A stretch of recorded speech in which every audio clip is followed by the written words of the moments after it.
月女情不尽，天堪看看眼前，幻梦空幻，债难酬。金黄长日风景，两者相辅相成，阎罗金身，则可以给。等等，你是何人？此间必有误会之处。是，我们初来乍到，此二人深不可测，万归还是严禁着。这三人初来乍到，二位且慢动手。Halo kalian semua, selamat datang di channel Donghua Master. Bagaimana kabar kalian semua? Mimin harap kalian semua baik-baik saja. Dan pada video kali ini kita akan melanjutkan alur cerita dari serial Donghua Immortality episode ke-12. Dan mohon maaf minggu sebelumnya Mimin tidak membawakan cerita ini karena Mimin kemarin ada urusan. Dan sebelum kita masuk ke cerita terbaru, mari kita sedikit mengingat cerita sebelumnya, yang dimana pada cerita sebelumnya, Fang Han bersama dengan Long Xuan telah mendapatkan hadiah mereka untuk meningkatkan kekuatan mereka di Pavilion Wanggui, yang dimana hadiah tersebut mereka diperbolehkan untuk meningkatkan kekuatan mereka dengan Long Xuan berada di ruangan ubur-ubur, sedangkan Fang Han di ruangan yang berbeda, yang di sana Fang Han sedang mencari tahu mengenai kayu yang sebelumnya ia dapatkan dari Pavilion Wanggui dengan bantuan naga Yayan, yang singkat cerita mereka telah mengetahui bahwasannya kayu tersebut merupakan harta yang langka dan juga akan bermanfaat bagi Fang Han untuk meningkatkan teknik kayunya. Sedangkan Xiaoling kemarin bertemu dengan pihak Demon, yang di sini pihak Demon tersebut mencoba untuk merayu Xiaoling agar Xiaoling mau bergabung kembali bersama dengan pihak Demon mereka, yang sampai membuat Xiaoling terpengaruhi oleh kekuatan Demonnya kembali sampai menyerang seorang petugas yang sedang menjual budak mereka. Dan itu merupakan inti cerita pada cerita sebelumnya. Kalau gitu pun sekarang langsung saja kita masuk ke bagian cerita terbaru. Cerita ini berlanjut dengan diperlihatkan Xiaoling sekarang yang mendengar adanya suara dari atas langit yang mengatakan perkataan puisi Cina, yang setelah mengatakan hal tersebut ia langsung menyerang Xiaoling menggunakan rantainya, membuat Xiaoling pun terkena di bagian pundaknya.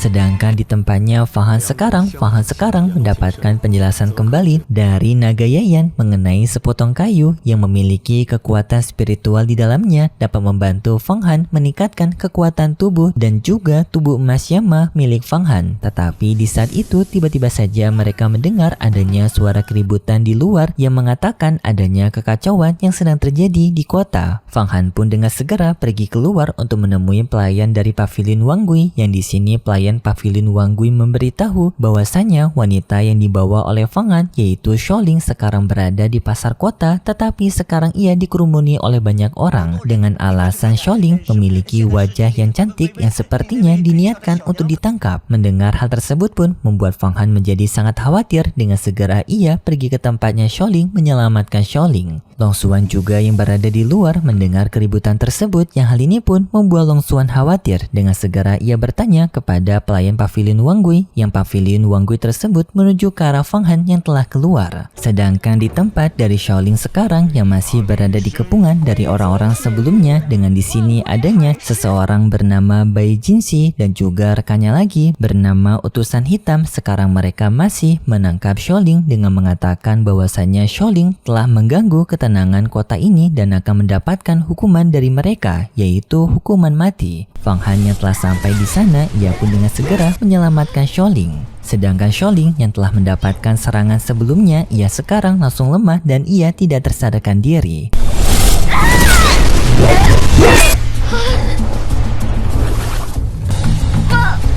Di sini Fang Han dengan segera berdiri di hadapan mereka untuk melindungi Xiaoling, tetapi dengan segera Long Xuan menenangkan kepada Fang Han untuk tidak bertindak kasar karena di kota ini dilarang untuk melakukan perkelahian. Jadi Fang Han diminta untuk tidak melakukan tindakan impulsif. Para anggota bertopeng itu pun dengan segera menyuruh kepada mereka berdua, yaitu Fang Han dan juga Long Xuan, untuk segera mundur dan menyerahkan perempuan ini karena perempuan ini yang telah mengacaukan keamanan di kota mereka dan patut untuk mendapatkan hukuman. jika mereka tetap tidak mau minggir, maka mereka juga akan mendapatkan hukuman dari kota ini. Long Xuan pun mencoba untuk menjelaskan bahwasanya sepertinya adanya kesalahpahaman. Tetapi para pasukan bertopeng itu tetap tidak pulih dan mereka berniat juga untuk menyerang Fang Han dan juga Long Xuan. Tetapi di saat itu tiba-tiba saja adanya Tianqing yang menenangkan kedua belah pihak dengan mengatakan bahwasanya ketiga orang ini, yaitu Fang Han, Long Xuan dan juga Xiaoling, merupakan orang-orang yang baru pertama kali mengunjungi kota Wanghui ini. 此二人深不可测，万归还是严禁着。这三人初来乍到，二位且慢动手。 Mungkin mereka tidak mengetahui mengenai aturan yang ada, jadinya mereka bertindak seperti sebelumnya. Seharusnya mereka diberikan kesempatan, tidak harus dihukum. Dan juga Tianqing memberitahu kepada mereka bahwasanya ketiga orang ini bisa dibilang juga sebagai tamu kehormatan kota mereka, karena mereka bertiga yang telah mengalahkan pemilik Pulau Jueming yang telah memberikan kerugian oleh banyak orang karena aksi pencuriannya. Jadi di sini Tianqing menyuruh kepada para pasukan bertopeng itu untuk tidak menghajar Fang Han dan juga teman-temannya. Tetapi para pasukan bertopeng ini mengenali Tianqing yang merupakan komandan dari pihak Demon, yang di sini mereka cukup kebingungan kenapa komandan Demon berada di tempat mereka juga. Tianqing pun memberikan penjelasan kalau kedatangannya ke sini hanya untuk menjaga orang-orang ini saja. Dan di sini Tianqing bisa menjamin jika orang-orang ini tetap membuat masalah, maka dirinya yang akan bertanggung jawab. Namun di sini para pasukan bertopeng menyadari kedatangan dari Tianqing ke sini adalah untuk mencoba menguasai Laut Cina Selatan. Tidak lama kemudian pemilik dari pavilion Wangui datang ke tempat mereka juga untuk berbicara kepada para pasukan bertopeng, meminta maaf kepada para pasukan bertopeng dengan mengatakan bahwasanya keributan ini karena kesalahan dirinya yang dirinya tidak menjaga ketiga orang ini, karena ketiga orang ini sendiri merupakan tamu kehormatannya dari pavilion Wangui setelah mereka sebelumnya berhasil mengalahkan pemilik dari Pulau Jueming. Mendengar hal tersebut membuat para pasukan bertopeng menghormati pemilik dari pavilion Wangui, tetapi di sini mereka juga tidak bisa langsung membebaskan ketiga orang ini. 玄龟阁主，你有何？二位令使，可否？ Pemilik dari pavilion Wangui pun sekali lagi memohon kepada mereka untuk membiarkan tanggung jawab ini diurus oleh dirinya, yang di sini ia berjanji jika orang-orang ini, yaitu Fang Han dan juga rombongannya, tetap membuat masalah di kota mereka, maka ia akan mengambil tindakan secara langsung untuk memberikan hukuman mati kepada mereka bertiga. Karena di sini pavilion Wangui merupakan tempat yang penting juga di kota mereka, maka di sini mereka percaya dengan perkataan dari pemilik dari pavilion Wangui. Tetapi para pasukan topeng ini tetap memastikan jika saja nanti pemilik pavilion Wangui tetap tidak bisa menyelesaikan masalah ini, maka mereka akan tetap mengambil tindakan untuk langsung menghabisi ketiga orang ini, yaitu Fang Han dan juga teman-temannya. Pemilik pavilion Wangui pun berterima kasih karena telah dipercayai. Setelah itu pun masalah mulai meredah, dengan di sini Fang Han dan juga teman-temannya tidak akan mendapatkan hukuman lagi dari kota mereka. Mereka pun pergi dari sana, termasuk Tianqing. 能否看在我儿？ 就是你们，再让他给我个交代吧。 Lalu pemilik pavilion Wangui memperingatkan kepada Fang Han dan juga lainnya untuk tidak membuat masalah lagi di kota ini, karena mereka hanya memiliki satu kesempatan lagi. Jika mereka sekali lagi membuat masalah, maka dirinya tidak akan bisa menyelamatkan mereka dari para pasukan bertopeng sebelumnya. Dan juga di sini mereka harus berterima kasih kepada Tianqing, karena jika tidak adanya Tianqing yang menghentikan penyerangan dari pasukan bertopeng sebelumnya, maka nasib mereka bertiga kemungkinan sudah sangat buruk. Fang Han merespon bahwasannya ia mengenali Tianqing sebelumnya, jadi ia bisa nantinya bertemu dengan Tianqing. Pemilik pavilion Wangui pun menyarankan kepada mereka untuk pertama-tama memulihkan kondisi dari Xiaoling yang sekarang masih tidak tersadarkan diri, dan jika mereka membutuhkan tempat istirahat, maka mereka bisa mengunjungi pavilion Wangui-nya kembali. Fang Han berterima kasih atas kebaikan dari pemilik pavilion Wangui. Setelah itu pun mereka berpisah, dan tidak lama kemudian adanya orang-orang yang berasal dari suku Long yang merupakan kenalannya Long Xuan, yang di sini ternyata Long Xuan merupakan seorang penerus dari suku naga mereka, yang di sini kedua orang itu merasa senang melihat Long Xuan yang baik-baik saja setelah sebelumnya mereka berpisah dengan Long Xuan, karena Long Xuan sendiri ternyata berasal dari kota ini juga, tetapi ia bisa terbebas dari kota ini dan telah menjadi anggota dari sekte Yuhua. Tetapi di saat itu kondisinya Xiaoling semakin parah, yang di sini pun Fang Han akan pergi duluan untuk menyembuhkan Xiaoling. 不太好，我先带他回去。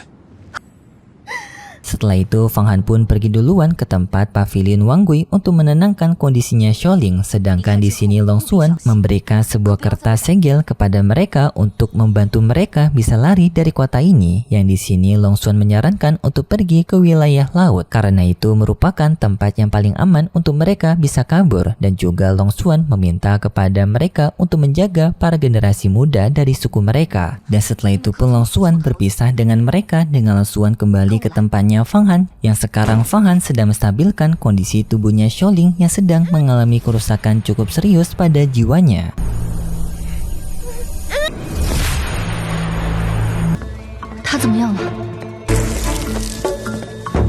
Di sini Xiaoling sadar bahwasanya mereka tidak bisa melanjutkan perjalanan dengan kondisi seperti ini. Mereka harus menempati pavilion Wang Gui untuk beberapa waktu ke depan sampai kondisinya Xiaoling kembali pulih. Lalu Fang Han pun bertanya kepada Xiaoling mengenai para anggota dari ras keluarga manusia naga sebelumnya, mengenai masa lalu mereka yang dulunya tinggal di Laut Cina Selatan yang berada di sebuah pulau bernama Pulau Silong. Long Xuan mau menjelaskannya kepada Fang Han yang dimana Long Xuan memberitahu bahwasanya dulu para anggota ras naga manusia hidup di sana dengan sangat damai, tetapi mereka tiba-tiba saja malah mendapatkan serangan dari para anggota Pulau Abadi yang serangan tersebut langsung membuat para anggota ras naga manusia mereka kewalahan dan tidak bisa melawan balik, membuat pihak dari manusia naga mereka mengalami kekalahan dan dari para anggota manusia naga yang tersisa mereka semua ditangkap untuk dijadikan budak. Dan sekarang banyak anggota manusia naga yang menjadi budak di tempat ini untuk dijual belikan. Long Xuan sangat tidak terima dengan hal ini. Dirinya berniat untuk melakukan rencana balas dendam kepada mereka yang telah menculik para anggota keluarganya seperti ini. Fang Han mengerti sekali perasaan yang dirasakan oleh Long Xuan karena kehidupan Fang Han sama dengan Long Xuan. Dan Long Xuan sendiri dengan susah payah untungnya dirinya dulu bisa kabur dan ditemui oleh senior jalan yang semenjak saat itu dirinya dirawat oleh senior jalan dengan sangat baik. Fang Han berjanji kepada Xiaoling di masa depan nanti dirinya akan membantu Long Xuan untuk balas dendam kepada mereka yang telah menindas keluarganya Long Xuan. Long Xuan berterima kasih atas kebaikan Fang Han. Sedangkan di tempat lain kita diperlihatkan dengan Sekte Tain yang sekarang Sekte Tain mendapatkan seorang tamu. Dengan adanya juga suara di balik gerbang Sekte Tain siapa orang yang telah datang mendekati Sekte Tainnya, yang ternyata orang itu adalah Hua Tiandu yang memperkenalkan dirinya sebagai anggota Sekte Yuhua, tetapi sayangnya setelah itu ceritanya bersambung. Kalau gitu pun terima kasih buat kalian semua yang sudah menonton video ini sampai akhir. Jika kalian suka dengan video kali ini bisa beri like serta subscribe dan sampai jumpa di video selanjutnya. See ya!